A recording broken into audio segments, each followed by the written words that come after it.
Amin, amin. Tepuk tangan buat Tuhan Yesus dan silakan duduk Bapak Ibu. Shalom, apa kabarnya pagi ini? Luar biasa, walaupun ada masalah tetap luar biasa karena kita punya Tuhan yang luar biasa. Bapak Ibu, ya beberapa waktu yang lalu kita merayakan hari Pentakosta, hari pencurahan Roh Kudus ya. Dan banyak orang Kristen tidak mengerti apa sih fungsi dan peranan Roh Kudus dalam hidup kita. Ya, dan hari ini kita akan sama-sama belajar ketika pada waktu Yesus ditangkap, ya beberapa murid ketakutan, ya dan semuanya malah lari ketakutan. Petrus seorang yang kelihatan sebagai orang yang pemberani, dia bilang sama Yesus, siapapun yang berani tangkap engkau, lewati dulu mayatku. Ya, terbukti Petrus menyangkal. Waktu ditanya, kamu kan salah satu toh muridnya toh, enggak, aku enggak kenal. Kamu sering kali loh jalan sama dia, kamu loh dengar pengajaran dia, demi Allah enggak kenal. 3 kali Petrus menyangkal. Ketika Yesus akhirnya disalib, mati dan bangkit. Lalu murid-murid yang lain berkata, Yesus sudah bangkit. Thomas murid Yesus berkata, aku enggak percaya. Tidak mungkin. Padahal ketika Yesus bersama-sama mereka berulang kali Yesus sudah bilang dia mati tapi akan bangkit. Thomas bilang saya tidak percaya kalau saya tidak mencucukkan jariku ke dalam lambungnya yang ditikam. Aku lihat dengan mata kepalaku bagaimana lambungnya itu ditikam pakai tombak. Thomas tidak percaya. Akhirnya Yesus menampakkan diri berulang kali dan berkumpul dan mereka menjadi percaya kembali. Karena Yesus hadir. Tapi ketika Yesus mau pergi, dia bilang, aku akan pergi. Tapi kamu harus beritakan tentang Injil ini kepada seluruh dunia. Tapi tunggu, jangan pernah pergi dulu sebelum Roh Kudus turun. Yesus berkata, dia akan datang, ya seorang penolong yang akan datang. Aku tidak meninggalkan kamu sebagai yatim piatu. Dan Yesus melarang mereka jangan pergi sebelum Roh Kudus turun. Mereka menanti dengan setia berdoa bersama. Sampai akhirnya hari Pentakosta tiba, mereka semua dipenuhi oleh kuasa Roh Kudus. Waktu dipenuhi Roh Kudus, Petrus yang pernah menjadi seorang pengecut, yang pura-pura tidak kenal Yesus, tiba-tiba dipenuhi Roh Kudus. Dengan gagah berani dia mulai berkhotbah. Dia nggak peduli lagi tantangan apa yang ada di depannya. Dia mulai berkhotbah dengan kuasa Roh Kudus yang menyertai dia. 1 kali khotbah, berapa orang tobat? 3.000.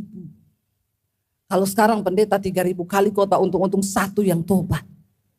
Saya tidak tahu siapa yang salah ini. Ya, pendetanya atau jemaatnya yang udah dablek. Tapi hari itu Petrus dipenuhi Roh Kudus, dia khotbah 3.000 orang bertobat. Dia bukan lagi seorang pengecut yang bersembunyi dan mengaku tidak mengenal Kristus. Tapi dia pergi dengan api Roh Kudus, dia beritakan Injil. Dan saudara tahu, akhirnya Petrus ditangkap. Dia memberitakan Injil kepada orang-orang bukan Yahudi. Lalu dia ditangkap dan saudara tahu, dia tidak pernah menyangkal Yesus. Ketika saat itu Petrus harus disalib.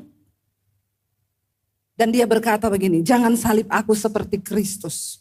Sebab aku tidak layak disamakan seperti Kristus. Aku mau disalib terbalik dengan kepala di bawah. Sebab aku tidak layak.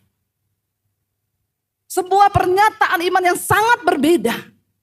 Ketika dia belum dipenuhi Roh Kudus dan sesudah dipenuhi Roh Kudus disalib. Dia bilang aku tidak mau seperti Kristus. Tidak layak aku. Biar aku disalib dengan kepala di bawah. Dia pernah merasa sangat berdosa karena dia pernah menyangkal Kristus. Apa yang membuat orang bisa berani? Karena ada kuasa Roh Kudus. Thomas seorang yang pecundang dan dia berkata, tidak mungkin Yesus bangkit, tidak mungkin aku kalau nggak lihat lambungnya yang berlubang itu aku tidak bakalan percaya. Kemudian dia dipenuhi dengan Roh Kudus. Thomas pergi menginjil saudara, gereja pertama di India. Itu gereja Santo Thomas, dia bangun di sana dan saudara tahu Thomas mati di situ sebagai martir. Ditombak dan dihujani dengan panah.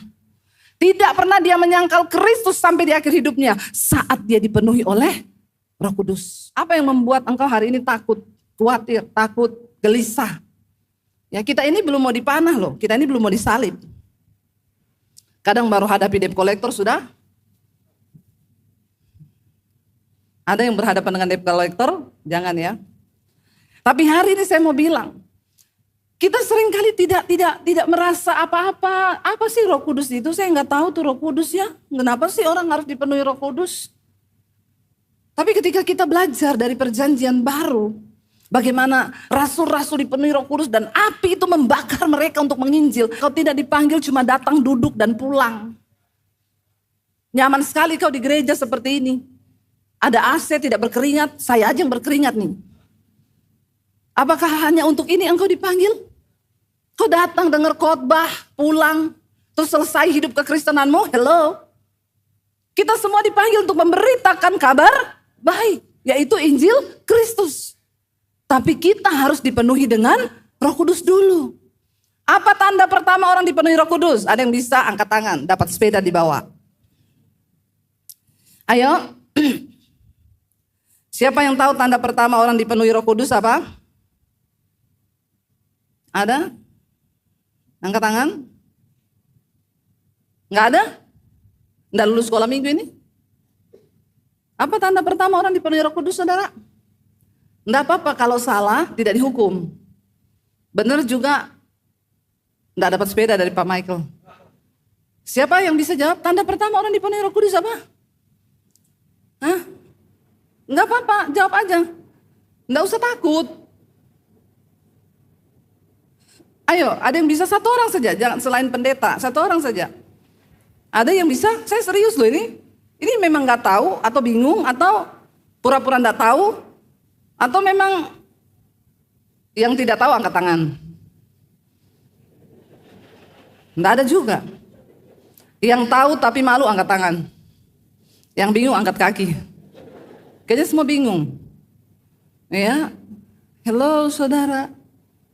Yuk, saya sedih loh kalau lihat orang Kristen begini nih modelnya loh. Baru ditanya satu pertanyaan udah nggak bisa jawab. Ya, perlu ada pendalaman Alkitab ini. Tanda pertama, tanda orang dipenuhi Roh Kudus, tanda pertama apa? Ya, Pak Michael karena dia pendeta jadi dia tahu. Bukan bahasa roh, bertobat. Karena banyak orang bahasa roh tidak bertobat. Banyak. Bahasa roh di gereja kencang, selingkuh ya.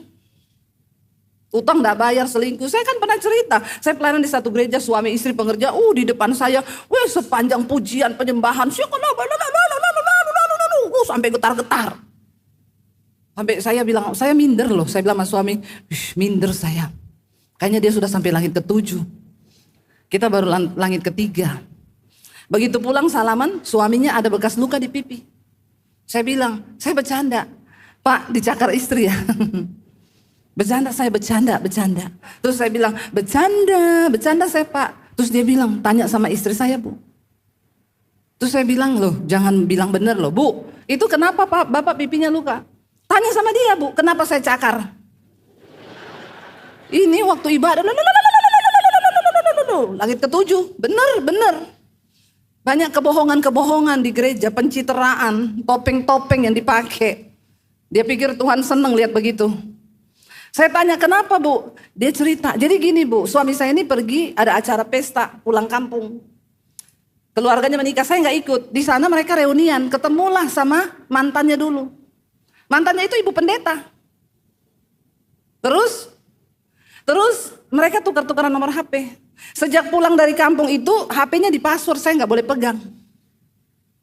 Iya saya curiga, tanda pertama suami selingkuh HP-nya di password, istri nggak boleh pegang. Fix suamimu selingkuh. Nggak usah tanya lagi, fix itu pasti ada syaitan di situ. Bapak-bapak kalau HP-mu kau password, kau istri tidak boleh tahu, anak nggak boleh tahu, sudah pasti kau ada sesuatu di situ. Karena setan itu suka sembunyi-sembunyi, amin. Yang setan bilang amin. Ya. Lalu saudara, Tuhan itu baik. Ibunya bilang Tuhan itu baik Bu. Dia lagi chattingan sama itu mantannya, HP-nya lepas, dia ketiduran di tempat tidur. Ingat ya bapak-bapak, sepintar-pintarnya tupai melompat. Satu saat pasti ketangkep. Ya, nggak usah tunggu jatuh, ketangkep. Kebuka lagi dalam keadaan online, istrinya baca. Dia bilang, Bu pendeta, menurut ibu pendeta bagaimana ya? Saya sih mau berpikirnya positif Bu, tapi setelah saya baca, itu suami saya panggil mantannya Mam. Terus itu ibu panggil suami saya pap. Menurut ibu itu urusan, itu hubungan yang biasa. Panggilnya mam sama pap. Jadi saya tanya, beneran itu pak? Ya tapi kan kita cuma panggilan aja bu. Lalu saya bilang sama istrinya, bu cakarannya kurang satu, tambah lagi sebelah. Kalau ibu gak bisa cakar nanti saya bantu cakar. Kadang-kadang orang itu, makanya saya bilang bahasa roh itu bukan jaminan orang dipenuhi Roh Kudus. Amin. Ya, jangan tertipu. Karena Rasul Paulus bilang, sepintar apapun bahasamu, sekalipun engkau mengerti bahasa malaikat sekalipun, kalau kau tidak bertobat, percuma itu. Cuma jago toh, ya, tapi setan juga tahu kelakuanmu. Amin. Ketika Roh Kudus turun pertama kali, kita diberi buka bersama. Yuk, Kisah Para Rasul yang pertama ayat yang ke-8. Ya, tetapi kamu akan menerima kuasa kalau Roh Kudus turun ke atasmu. Kamu akan menjadi saksiku di mana? Yerusalem, seluruh Yudea, Samaria sampai ke ujung bumi. Ini yang dialami oleh rasul-rasul. Waktu mereka dipenuhi Roh Kudus pertama, mereka menerima kuasa untuk apa? Bukan untuk gagah-gagahan. Menerima kuasa menjadi saksi Kristus, artinya hidupnya diubahkan. Ada pertobatan. Amin saudara. Waktu Roh Kudus turun, kita terima kuasa. Makanya yang merokok, tidak merokok lagi, amin. Kalau kau bilang kau sudah penuh Roh Kudus masih merokok, itu rokok kudus. Bukan Roh Kudus, ya. Bertobat, bertobat. Kalau kau bilang kau penuh Roh Kudus tapi kau selingkuh, kau berzina, kau homo, kau pelakor, kau lesbi, kau utang tidak bayar, belum ada Roh Kudus. Ya, hidup ini kekristenan ini tidak usah terlalu muluk-muluk, nggak usah terlalu diawang-awang. Ya, kembali ke daratan aja dulu, bertobat, amin. Bertobat, ya. Kita menerima kuasa menjadi saksi Kristus, menjadi saksi Kristus artinya apa? Hidup kita nih bisa dibaca oleh semua orang. Orang bisa lihat itu dulu dugeman loh, itu dulu mabuk loh, itu dulu merokok, itu dulu narkoba. Sekarang hidupnya berubah. Amin saudara. Itu artinya menjadi saksi Kristus. Suami bilang ini istriku dulu. Saya kemarin ketemu bapak-bapak, diundang kita pelayanan di Jakarta. Bu, saya mau berterima kasih loh sama ibu. Kenapa? Benar, sejak ikut itu mesbah doa semua khotbah, istri saya ini berubah bu, berubah. Saya bilang itu karena pekerjaan Roh Kudus pak. Iya berubah, dulu cerewet minta ampun. Ya sekarang enggak bu, jadi saya juga sekarang betah di rumah.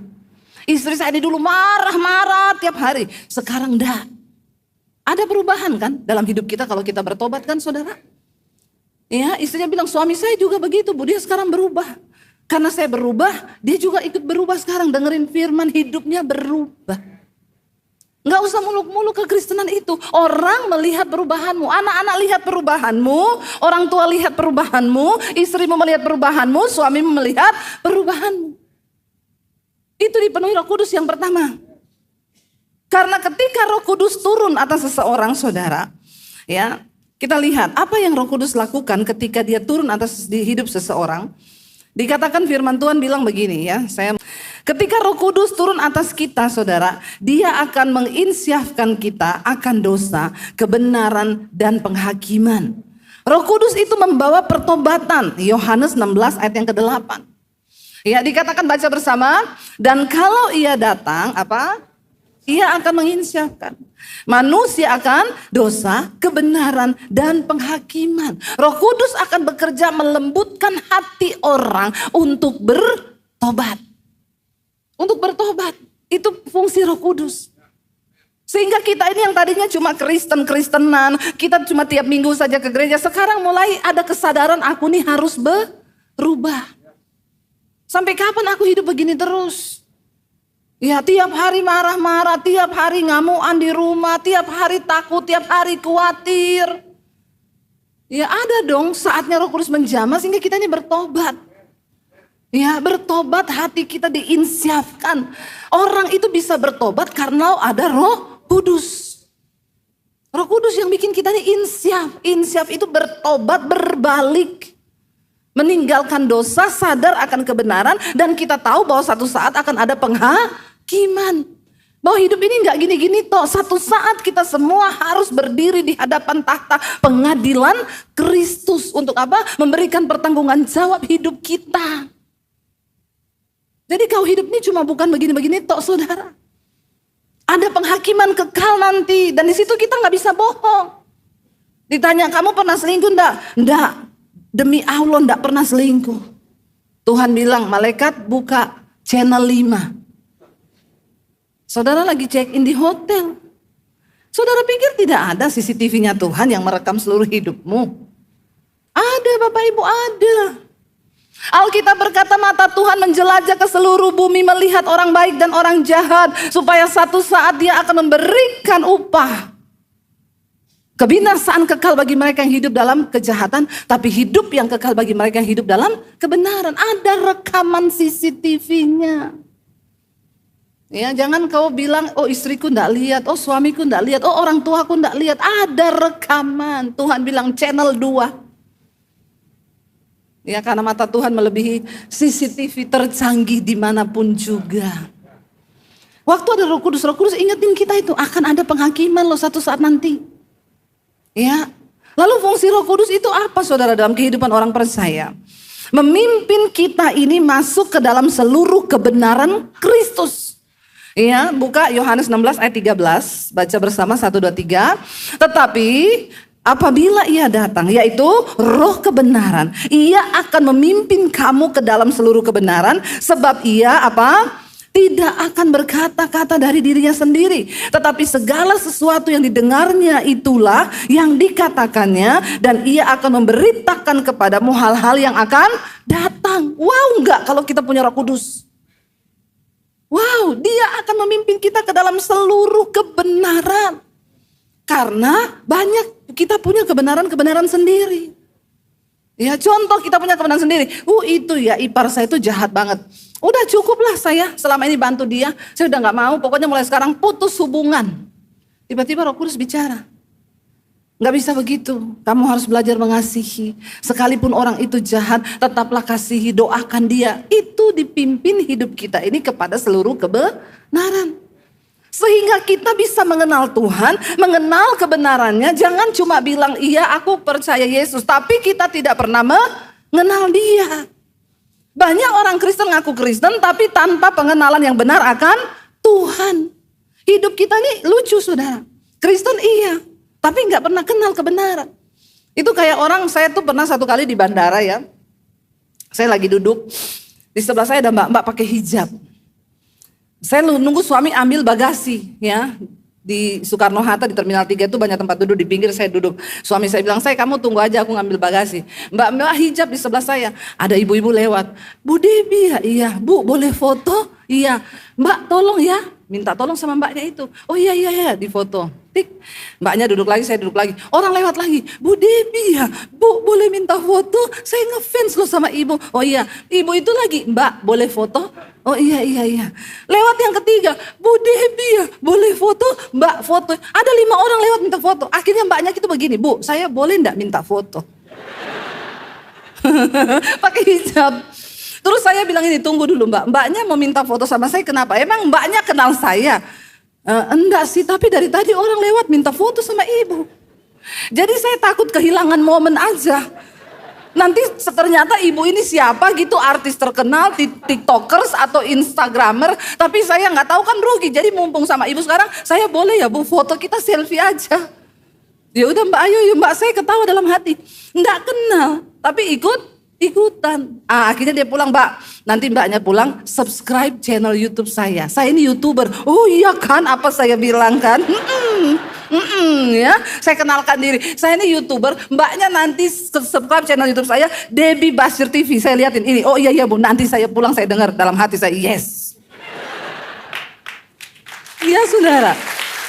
Ya, apa yang lucu di sini? Apa yang lucu? Yang lucunya apanya? Tidak kenal, ikutan. Nah banyak orang Kristen begitu sekarang. Ngaku percaya, ngaku mengenal, tapi tidak kenal. Tapi tiap minggu ke gereja. Nah ketemu orang, kenapa kamu percaya Yesus? Apa ya?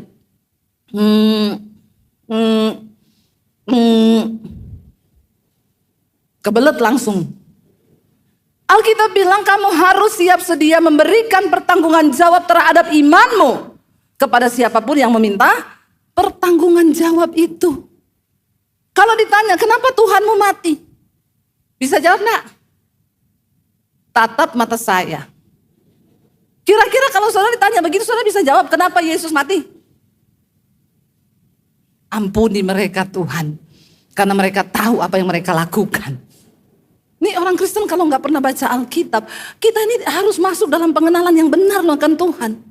Dan siapa yang menolong kita mengenal Tuhan? Roh Kudus, amin. Kalau engkau rindu, bilang begini sekali-sekali duduk di kamar Tuhan, aku mau baca Alkitab. Roh Kudus bantu aku, tolong aku terjemahkan setiap firman yang akan aku baca. Maka Roh Kudus pasti memberi engkau penerangan. Saya ketika pertama kali bertobat dulu, belum ada YouTube. Saya enggak boleh ke gereja. Papi saya bilang, awas kamu keluar dari rumah, awas kalau kedapatan kamu ke gereja, awas ya saya bunuh kamu. Saya di rumah itu bertumbuh dalam iman, bagaimana saudara? Saya baca Alkitab di kamar. Jam 3 subuh saya bangun. Biar gak ketahuan orang Roma. Saya baca Alkitab itu, siapa yang menuntun saya? Roh Kudus. Saya catat setiap firman yang saya dapat. Tiba-tiba Roh Kudus mentafsirkan semuanya. Itu artinya itu begini-begini. Saya catat masuk dalam ingatan saya, masuk di hati saya, masuk dalam roh saya. Akhirnya iman saya bertumbuh.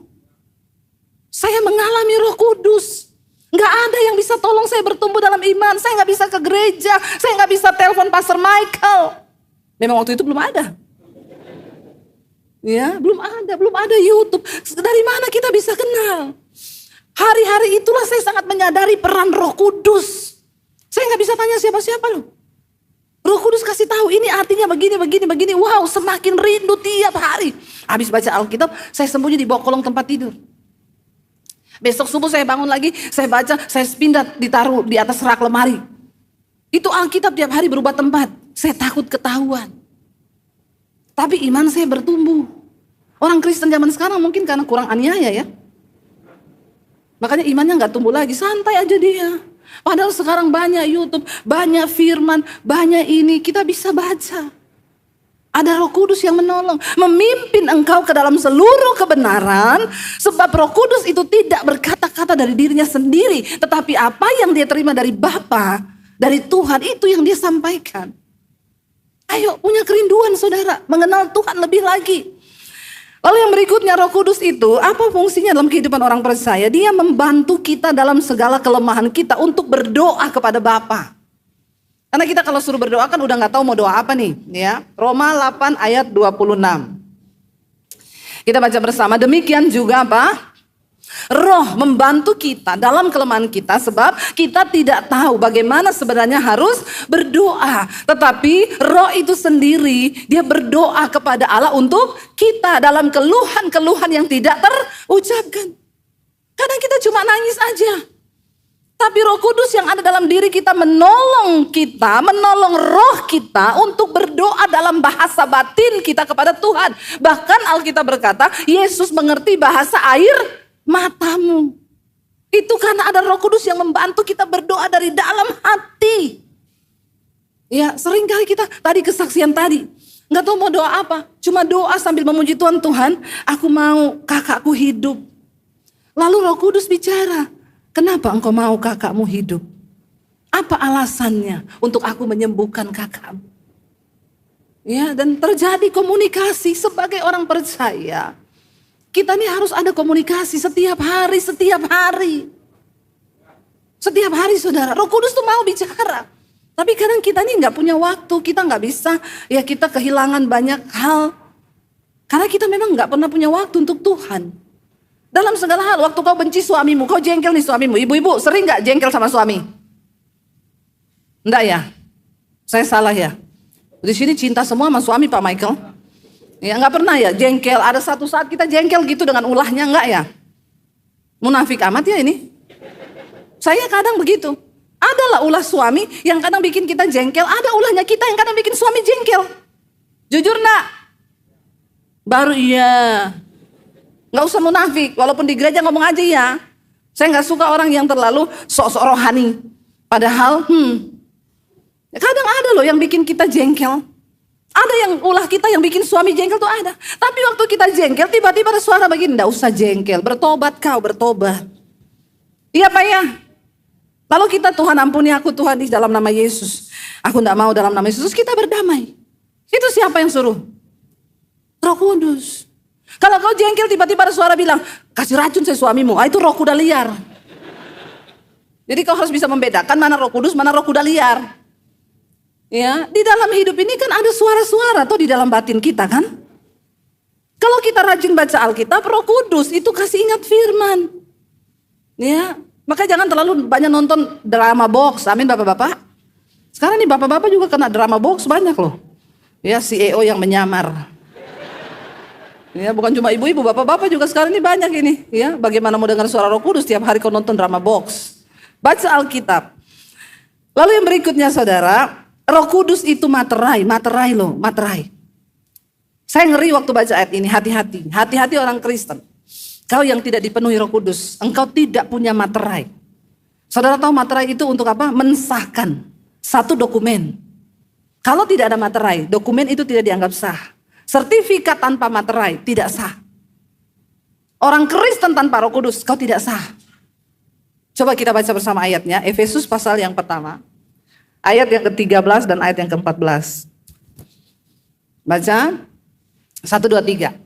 Di dalam dia kamu juga karena di dalam dia kamu juga karena kamu telah mendengar firman kebenaran, yaitu Injil keselamatanmu. Di dalam dia kamu juga ketika kamu percaya dimateraikan dengan Roh Kudus yang dijanjikannya itu. Dan ayat 14, Roh Kudus adalah jaminan bagian kita sampai kita memperoleh seluruhnya, yaitu penebusan yang menjadikan kita milik Allah untuk memuji kemuliaannya. Hanya orang yang punya Roh Kudus itu yang dianggap sudah dimaterai sah, adalah milik Kristus. Yang terakhir, ciri orang sudah dipenuhi Roh Kudus itu menghasilkan buah roh dalam hidupnya. Baca Galatia 5 ayat 22. Saya undang para imam musik boleh maju ke depan. Galatia 5 ayat 22 sampai ayat yang ke-26. Baca bersama 1, 2, 3. Tetapi buah roh ialah kasih, sukacita, damai sejahtera, kesabaran, kemurahan, kebaikan, kesetiaan, kelemah lembutan, penguasaan diri. Tidak ada hukum yang menentang hal-hal itu. Barang siapa menjadi milik Kristus, ia telah menyalibkan daging dengan segala hawa nafsu dan keinginannya. Jikalau kita hidup oleh roh, baiklah hidup kita juga dipimpin oleh roh. Dan janganlah kita gila hormat, janganlah kita saling menantang dan saling mendengki. Waktu engkau dimateraikan oleh Roh Kudus, engkau punya Roh Kudus dalam hidupmu, maka engkau akan mulai menghasilkan buah roh. Perhatikan roh huruf besar, Roh Kudus. Waktu Roh Kudus ada dalam hidup kita, hidupmu ada kasih, ada sukacita, ada damai sejahtera, ada kesabaran, ada kemurahan, ada kebaikan, ada kesetiaan, kelemah lembutan, penguasaan diri. Mari kita sungguh-sungguh berdoa. Berdoa dan bilang, Tuhan, aku mau ada buah roh dalam hidupku. Aku mau berubah, Tuhan. Bangkit berdiri bersama, datang kepada Tuhan. Minta Roh Kudus penuhi kita.